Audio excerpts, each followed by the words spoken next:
महाराष्ट्रातील लोकसभा निवडणुकीत महाविकास आघाडीनं महायुतीचा धुव्वा उडवला.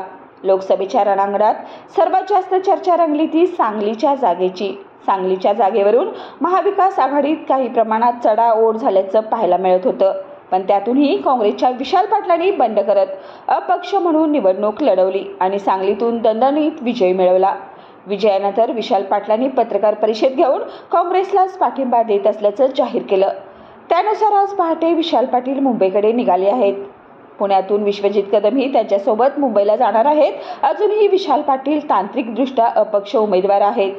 जागा वाटपाबाबत चर्चा सुरू असतानाच ठाकरे गटाकडून सांगलीची जागा चंद्रहार पाटलांना जाहीर करण्यात आली. पण या जागेवर काँग्रेसने दावा केला होता. काँग्रेसकडून विशाल पाटील सांगलीतून निवडणूक लढवण्यास उत्सुक होते. अखेर सांगलीची जागा ठाकरेंच्याच पदरात पडली. त्यानंतर काँग्रेसमध्ये काहीसा नाराजीचा सूर पाहायला मिळाला. विश्वजित कदम आणि विशाल पाटील मातोश्रीवर जाऊन उद्धव ठाकरेंची भेट घेणार आहेत. अशातच सांगलीच्या उमेदवारीवरून ठाकरे आणि विश्वजित कदम, विशाल पाटील यांच्यात मतभेद निर्माण झाल्याचं पाहायला मिळालं होतं. याच पार्श्वभूमीवर मतभेद दूर करण्यासाठी ही भेट होणार असल्याची माहिती मिळत आहे.